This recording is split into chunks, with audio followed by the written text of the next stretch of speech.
BJP ರಾಜ್ಯಾಧ್ಯಕ್ಷ ಸ್ಥಾನದ ಚುನಾವಣೆ ವಿಚಾರ ವಿಜಯಪುರದಲ್ಲಿ ಸಂಸದ ರಮೇಶ್ ಜಿಗಜಿಣಗಿ ಪ್ರತಿಕ್ರಿಯೆ. ನಾನು ಅಷ್ಟೊಂದು ದೊಡ್ಡವನಲ್ಲ. ನಾನು ಯಾವುದೇ ಹುದ್ದೆಯ ಆಕಾಂಕ್ಷಿಯಲ್ಲ.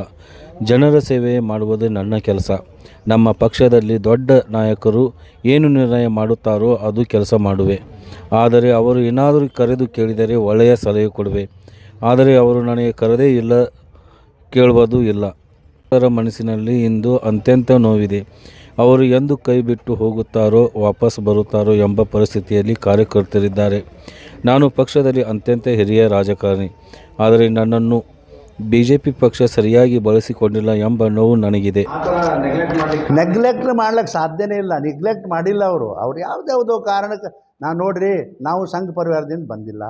ನಾವು ಬಂದದ್ದು ರಾಮಕೃಷ್ಣ ಹೆಗಡೆ ಪಟೇಲ್ರ ಆಡಳಿತೆಯಿಂದ ನಾವು ಬಂದವರು, ಮಧ್ಯ ಬಂದು ಸೇರಿದವರು ಅನ್ನೋದು ಒಂದು ಭಾವನೆ ಇರಬಹುದು ಅಂತ ಅವ್ರಿಗೆ.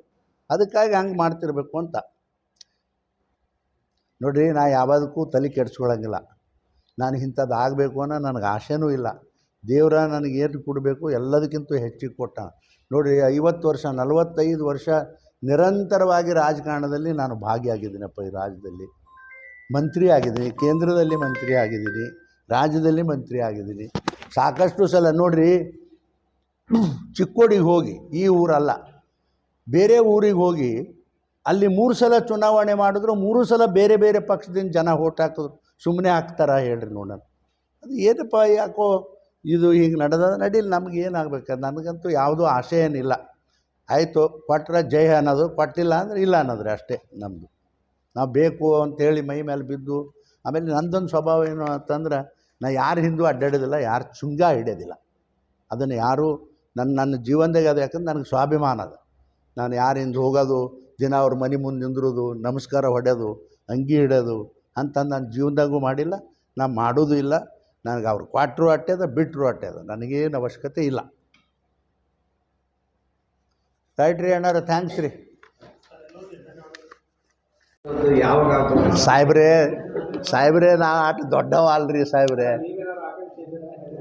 ನಾನು ಯಾವುದಕ್ಕೂ ಆಕಾಂಕ್ಷಿ ಇಲ್ಲ. ನಂದು ಆಕಾಂಕ್ಷೆ ಏನಂದರೆ ಜನರ ಕೆಲಸ ಮಾಡೋದು, ಅಭಿವೃದ್ಧಿ ಮಾಡೋದು. ಅದು ಬಿಟ್ಟರೆ ನಮ್ದು ಏನೂ ಇಲ್ಲ ನೋಡಿ. ಮರೆ ಕಚ್ಚಾಡಿ ನೋಡಿರಿ, ಅವ್ರಿಗೇನು ಮಾಡೋದು? ಅದು ಮುನ್ನೆ ರಾಜ್ಯ ದೇಶದಾಗ ನಮ್ಮ ಪಕ್ಷ ಭಾಳ ದೊಡ್ಡದ, ನ್ಯಾಷನಲ್ ಪಕ್ಷ. ಅವ್ರು ಏನು ನಿರ್ಣಯ ಮಾಡ್ತಾರೆ ಹಂಗಿರುದ್ರಪ್ಪ. ನಾವು ನನ್ನ ಸಲಹೆ ಏನೂ ಇಲ್ಲ. ನಾನು ಕರೆದು ಕೇಳಿದ್ರಂದ್ರೆ ಸಲಹೆ ಹೇಳ್ತೀನಿ, ಭಾಳ ಫಸ್ಟ್ ಕ್ಲಾಸ್ ಹೇಳ್ತೀನಿ. ಆದರೆ ಅವ್ರು ಕರೆದಿಲ್ಲ, ಬಿಡಪ್ಪ ನೀವು ಬಿಡ್ರಿ, ನೀವು ಬಗೆಹರಿಸ್ರಿ ಅದು ಸೋಮದಿನ.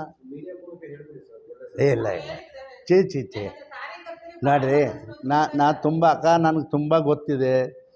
ಭಾಳ ಕಾರ್ಯಕರ್ತರ ಮನಸ್ಸಿನಲ್ಲಿ ಒಂದು ನೋವಿದೆ. ಆದರೆ ಯಾರೂ ಏನೂ ಮಾಡಬಾರ್ದು ಅಂತ ಸುಮ್ಮದಾರ. ಈಗ ಅವ್ರು ಎಂದು ಕೈ ಬಿಟ್ಟು ಹೋಗ್ತಾರೋ ಹೊಳ್ಳಿ ಬರ್ತಾರೋ ದೇವ್ರಿಗೆ ಗೊತ್ತಾ. ಆ ಪರಿಸ್ಥಿತಿಯಲ್ಲಿ ನನ್ನ ಕಾರ್ಯಕರ್ತರದ ಬ್ಯಾಡ್ರ ಬಾಬಾರ, ಅದನ್ನು ಬ್ಯಾಡ. ನಾವು ಅಷ್ಟು ದೊಡ್ಡವರಲ್ಲ.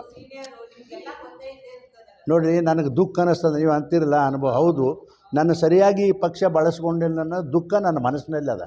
ಅದನ್ನು ಏನು ಹೇಳೋದು? ಅದನ್ನು ಅವ್ರು ಬಳಸ್ಕೊಂಡಿಲ್ಲ, ನಾವೇನು ಮಾಡ್ಲಿಕ್ಕಾಗ್ತದೆ? ಸುಮಾರು 50 ವರ್ಷ ನನ್ನ ಪಕ್ಷದಲ್ಲಿ ಅತ್ಯಂತ ಹಿರಿಯ ರಾಜಕಾರಣಿ ನಾನು. ರಾಜ್ಯದಲ್ಲೇ ಪಕ್ಷದಲ್ಲೇ ಯಡಿಯೂರಪ್ಪಣ್ಣನ ಬಿಟ್ಟರೆ ನಾನೇವ, ಯಾರೂ ಇಲ್ಲ. ಆದರೆ ಅಂಥ ಒಂದು ಅನುಭವಗಳನ್ನು ಹೆಗಡೆಯವ್ರ ಜೊತೆ, ಪಟೇಲ್ರ ಜೋಡಿ, ಆಮೇಲೆ ಇವ್ರ ಜೋಡಿ, ನಾವೆಲ್ಲರ ಜೋಡಿ ರಾಜಕಾರಣ ಮಾಡಿ ಅನುಭವ ಸಾಕಷ್ಟು ಇತ್ತು. ಏನೂ ಉಪಯೋಗ ತೊಗೊಂಡಿಲ್ಲ. ಅದೊಂದು ನೋವು ನನ್ನ ಮನಸ್ಸಿನಲ್ಲಿದೆ. ಅವ್ರೇನಾರು ಮಾಡ್ಕೊಳ್ಳಿ. ಸೈತ್ರಿ ಅಣ್ಣರ.